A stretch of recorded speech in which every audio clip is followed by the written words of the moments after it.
be careful what you teach your children about men as a whole, because your son is one, or they're going to be a man soon. Many of us have used words like man up. Be a man. What type of man are you? When you say such words, you are doing what we call emotional suppression.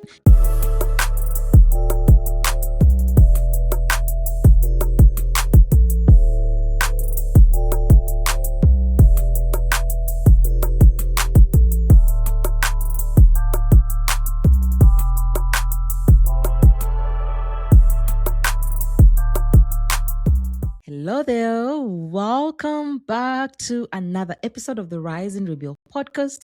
This is your girl Lydia, and I am so glad you are here. If this is your first time here, welcome home. This is your space to break unhealthy cycles, heal what still hurts, and rebuild your life. So last week we talked about marrying your kind, and you all, the responses, the DMs, incredible. I love it. Mwah. So many messages. Keep them coming. But today, I want to do something a little bit different. I want to flip the lens, because we spend a lot of time on this podcast talking about women, healing women, empowering women, and building women up. And hey, I will never apologize for that, because this is the space for women, women of color, women from all walks of life, and it will always be. But today, I want to talk about men. Yes. Specifically, what many men in your life are not telling you. Not because I want to make excuses for bad behavior, no, or make excuses for some of the destructive behaviors that some men have, no, but because when we understand each other better, you and I are able to build healthier relationships with the men in our lives, raise healthier sons, and break cycles that have hurt both men and women for generations. Okay? So lean in, because today I want us to talk about things many men in your life and in my life are carrying but are not saying. And I want you to hold these things with openness, with an open mind, because some of these things might be very uncomfortable for you. And some of them might be exactly what you need to hear today. Okay? Let us start with the very first thing the men in your life are not telling you. They are not telling you that they're tired. They are extremely tired. Men are tired too. And I know you could be thinking, what do you mean men are tired? I am the one as a woman who's doing everything, who brings forth life, who's parenting, who's managing the household, who's keeping everything together like a well-oiled machine. I am the tired one. I should be the tired one. You're not wrong. I'm a woman and I see you. What you carry is heavy. But can we today create space to acknowledge that the men in our lives, our partners, our sons, our friends, our brothers, are also exhausted? They are tired from carrying a version of strength that was handed to them that doesn't leave room for rest or mediocrity. They're tired from being the provider, the protector, the one who's supposed to have it all together all the freaking time and no questions asked. The difference between them and us is that they have very few safe places to say that they're actually tired. And when men do not have safe spaces like we do to express their exhaustion, guess what? It comes out in other ways. It comes out as withdrawing, being distanced, being irritable. Even worse, they find something else that numbs it, very destructive behaviors. And I'm not trying to excuse such behaviors. No, I am trying to help you understand some of those behaviors so that the next time the man in your life acts or seems distanced or checked out, instead of immediately assuming the worst, try understanding what is going on and ask them how they are really, really doing. And I mean it, because many men are tired. They're tired because the version of manhood handed to them does not give them permission to rest. They do not get to break down like you and I would. They do not get to need anything from anyone. Every single day, many men wake up and have to be strong, even when they're running on empty. They have to hold it together at work, at home, in front of their children, in front of their wives. And there's rarely a single moment where someone actually looks them in the eye and says, how are you really holding up? Because we are told men are not supposed to need that question. Men are not supposed to need help. They got to figure everything out. That's the script we've been handed to. But guess what? They're tired. They're tired from being everything to everyone. They just don't say it. And being allowed to be nothing to themselves. They're tired from a standard that doesn't come with a finish line. They just have to keep going. And they're tired in silence because silence is what they were taught is the only way they know how to survive. They don't get to speak up like you and I do. They suffer in silence. And so if exhaustion is the what, the tiredness is the what, the next question is why? Why haven't they said so? Why haven't more men just asked for help? And I want us to slow down because part of that answer comes back to me and you. It comes back to us as women because the language or the words we continue to use on our men are doing more damage than we realize.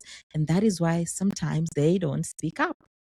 Many of us have used words like, hey, man up, be a man. What type of man are you? And maybe we don't even think twice about it when we say it, or we don't even know it's a weird thing saying that.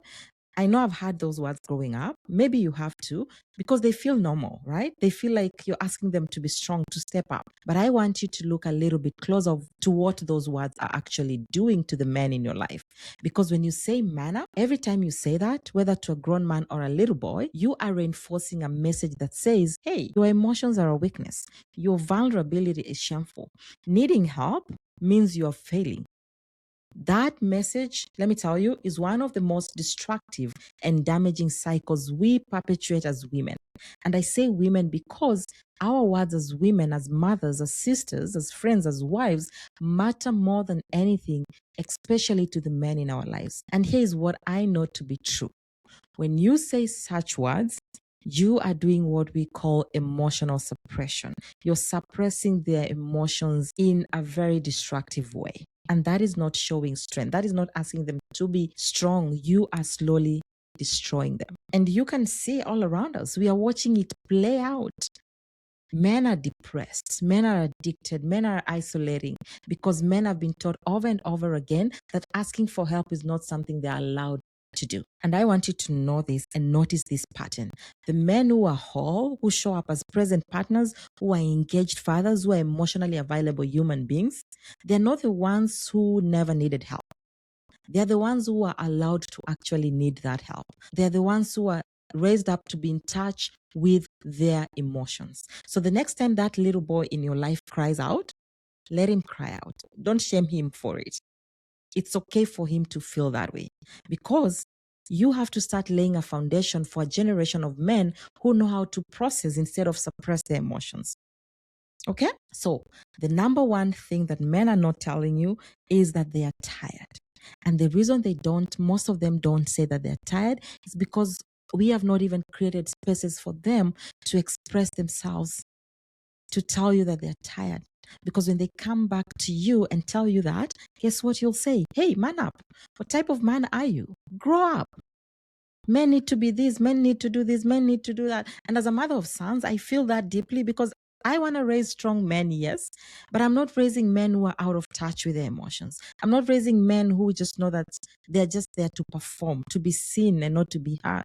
And so I want us, as we raise the men in our lives, to also create the space for them to be vulnerable enough to say and be in touch with their emotions. All right. That is how we start to break these cycles of raising men who are totally out of touch with their emotions and everything else going around them because they're always on the move, because they're not supposed to slow down, because they're not supposed to feel their emotions. You've had people say men are not supposed to cry. So you find men bottling up emotions, and then these emotions come out in very destructive ways. And that is why you find that some men are really physically abusive because the bottled up emotions is now coming out as rage in a physical way. Not to excuse that, no, that is very destructive behavior. But I want us to go back to the root of how these men were raised. They were raised in an environment where strength comes through you being physical. And that is not the environment we want to raise our children or our sons in. Yes, we want to raise strong men, but we also want to create spaces for men to be in touch with their emotions, to know that they're also human, to know that it is okay to slow down. It's okay to cry. It is okay to feel your emotions instead of suppressing it. The other thing that men are not telling you is this: men have no one to speak to. Most men do not have anyone to talk to. As I said, women are generally better at building emotional support networks. We are. We have friends we call, we have sisters we vent to, we have community we process with. But men, many men have surface level friendships. They have friendships that stay entirely on the surface. They talk about sports, yes. They talk about work. They joke around. They meet at clubs and, they meet at events and all that. But they never talk about the deep stuff. They don't talk about their fears. They don't talk about their failures. They don't talk about the grief, the loneliness. It all stays locked up inside. And when a man has no outlet for that, you often become the only person he goes to. Maybe has his wife, has his partner, has his mother, has his sister. And so it's important that we learn to hold spaces for the men in our lives too, knowing that out here, the world is very harsh to men and they need a shoulder to lean on or cry on. This, again, disclaimer, this is not about making women responsible for fixing men. No, each person is responsible for their own emotional health and well-being, but it is about understanding why some men show up the way they do and why they can seem so closed off and you think they're indifferent or they're isolating, but really they don't have anyone to talk to. They don't. So if you want to raise strong boys, I dare say this: let us be careful how we treat our men. Because they don't have people to talk to, it's very important that we provide a shoulder to lean on. And here's this thing: I'm not saying this loosely. If you want to raise emotionally healthy, strong sons, I want you to pay attention how you treat the man in your life. Your boys are watching. They are always watching. You may think they're too young, but they're watching. Remember, kids learn from what we do, not what we say. So if you're the type of, hey, do as I say and not do as I do, then you're mistaken. They will do exactly what you did.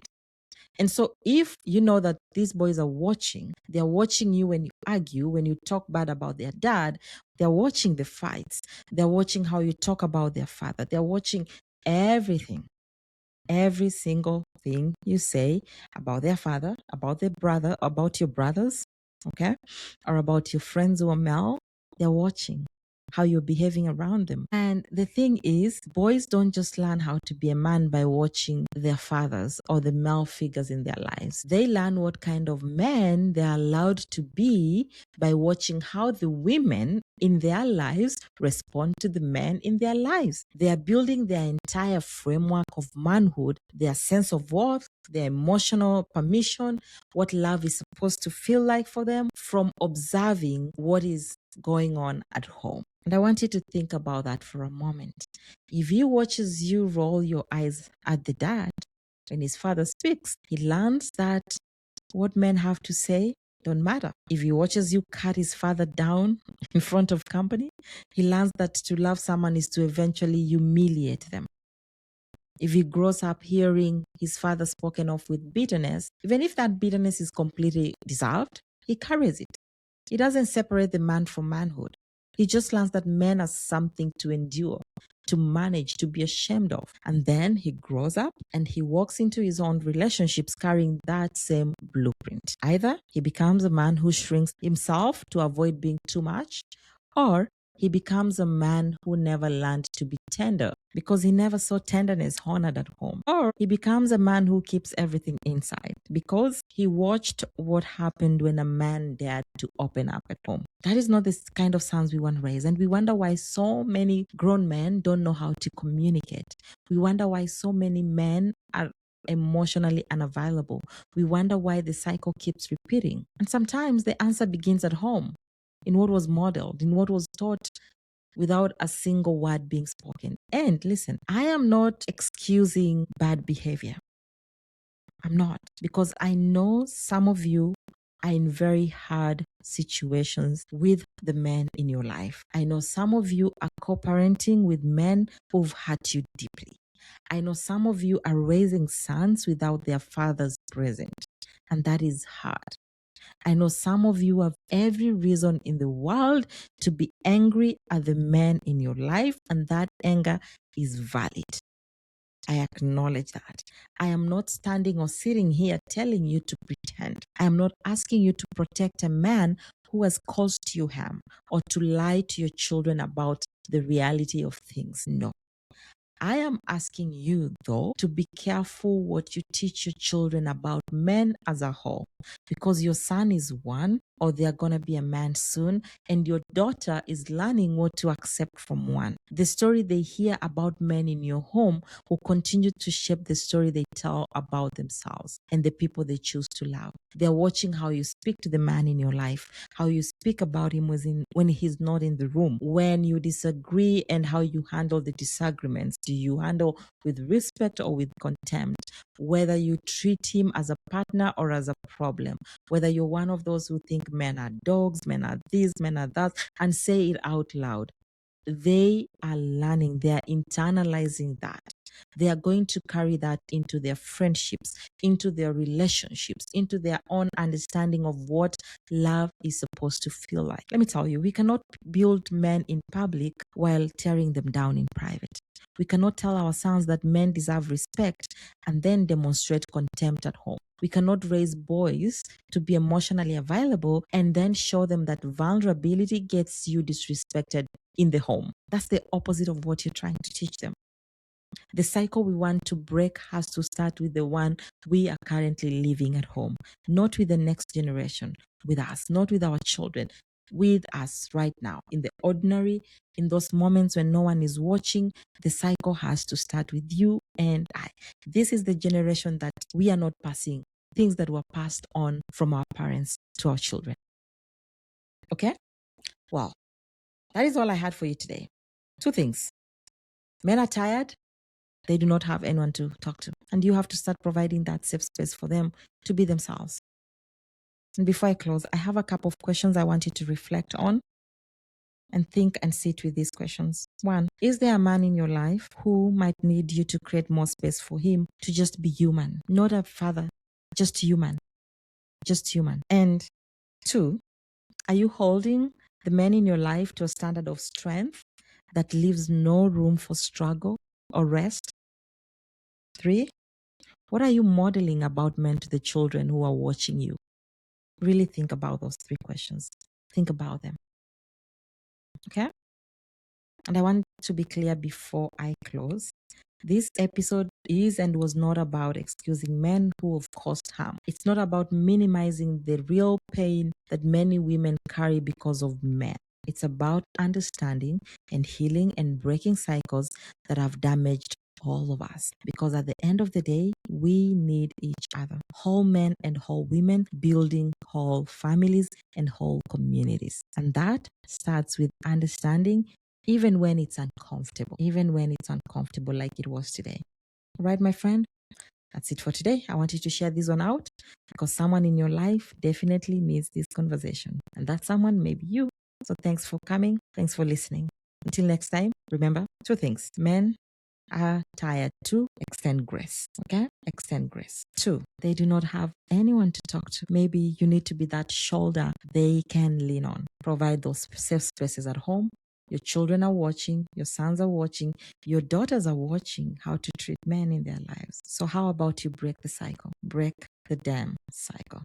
Okay? Keep rising, keep rebuilding, and keep becoming the woman you are always meant to be. Until next time, take care of yourself. Bye-bye.